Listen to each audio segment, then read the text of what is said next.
When the visible threads of human history intertwine with the subtle filaments of symbolism and archetype, we encounter phenomena that invites the contemplative mind to ponder deeper meanings.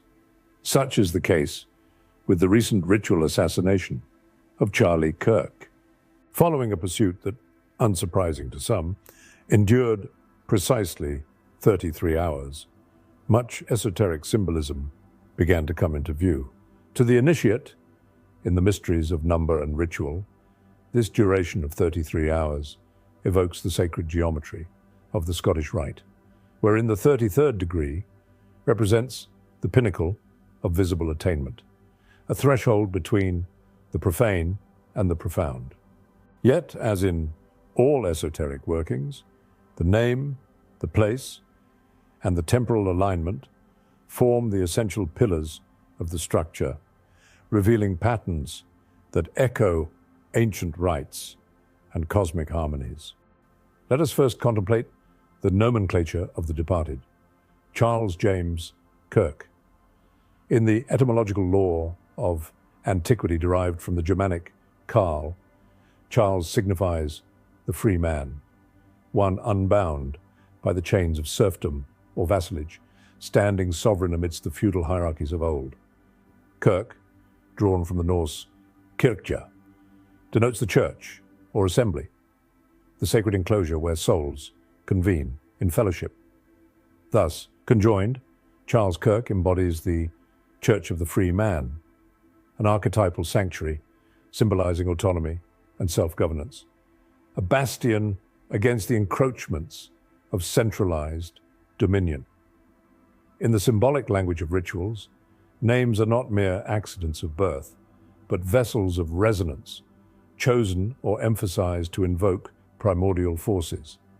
This archetype, the gathering of the unbound, harks back to the assemblies of free men in medieval times, who alone could partake in the guilds and mysteries, including those of the operative and speculative Masons.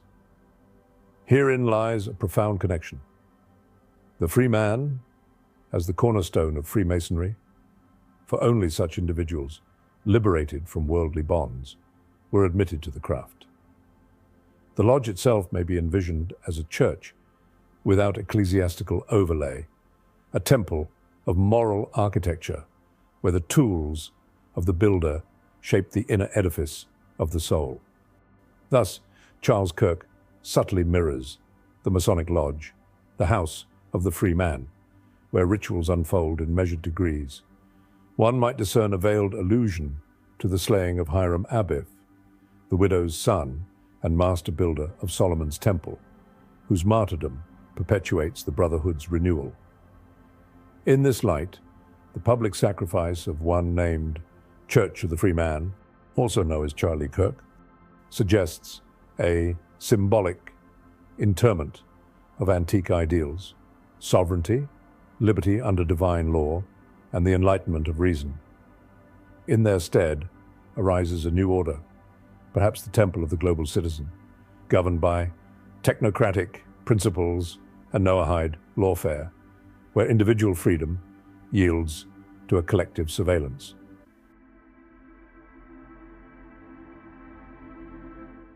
The numerological seal upon this event is unmistakable. The manhunt's span of 33 hours aligns with the exalted degree of Masonry, while the locale of the act, encompassed by right angles, emblematic of the square upon which the Mason treads, places the victim at the center of a pentagonal form, evoking the pentagram, that ancient sigil of protection and invocation.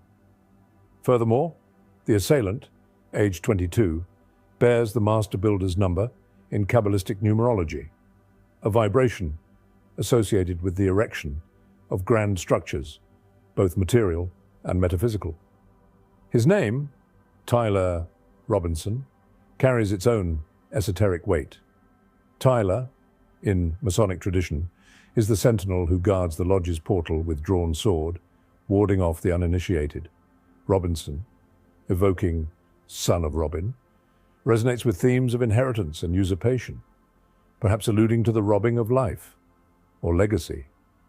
And his middle name, James, like that of the victim, traces to the Hebrew Yaakov, or Jacob, the supplanter who wrestled with the divine and emerged as Israel, he who strives with God. This encodes transformation, replacement, and the ascent of a new patriarchal order. Geographically, the suspect's proximity to Zion National Park in Utah, a region steeped in Mormon mysticism, itself interwoven with Masonic threads, binds the event to the concept of Zion, the promised city of refuge and renewal. In Mormon eschatology, Zion must be erected ere the return of the Messiah, a literal and symbolic edifice.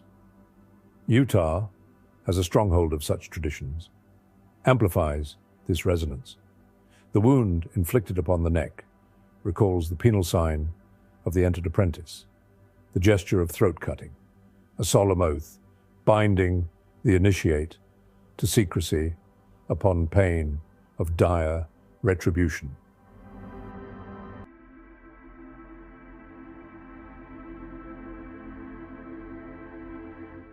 Freemasonry and what is today called Judaism are essentially the same religion. The Kabbalah is at the core of both spiritual belief systems. Some researchers believe modern Judaism actually descends from the land of the Moabites, descendants of Lot, a realm of alliances and adversities with Israel, where prophetic manipulations and curses were wrought. Symbolically, it serves as a stage for messages veiled in action, not mere caprice. Viewed from above, the site of the oration resembles the menorah, that seven-branched candelabrum of the temple, emblem of divine light and the tree of life in Kabbalistic doctrine. Positioned thus, the victim occupies the sphere of Kether, the crown, or perhaps a shadowed counterfeit thereof, suggesting a dethronement of sovereign intellect. The temporal alignment consummates the ritual drama, occurring on September 10th, on the cusp of September 11th, a date etched in modern memory as the fall of twin pillars, akin to Jachin and Boaz of Solomon's Temple. This event coincides with the midpoint of an eclipse season, commencing with a lunar eclipse on September 7th, a blood moon, harbinger of sacrifice and maternal mysteries. The season culminates in solar obscurity, associated with kingship and paternal order. The midpoint, revered in Babylonian and Mesoamerican rites as the Eye of the Serpent, balances shadow and light, a liminal portal for offerings that harmonize cosmic scales. Thus, the slaying at this hinge point encodes a sacrificial equilibrium, the old temple of freedom interred, the new edifice of unified governance exalted.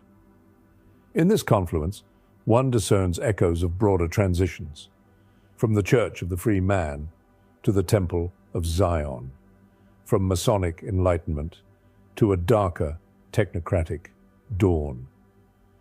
Whether this signifies the renewal of ancient brotherhoods or their supersession by greater designs, perhaps the expendability of Gentile masonry in the shadow of a third temple, remains for the discerning soul to meditate upon.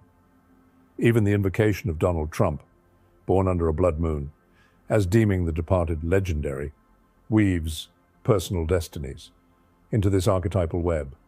Certainly a turning point for the Western world. As students of the perennial philosophy, we are reminded that such events, though veiled in tragedy, may serve as mirrors to eternal truths. The judge of their ritual essence resides not in accusation, but in the quiet illumination of the inner light.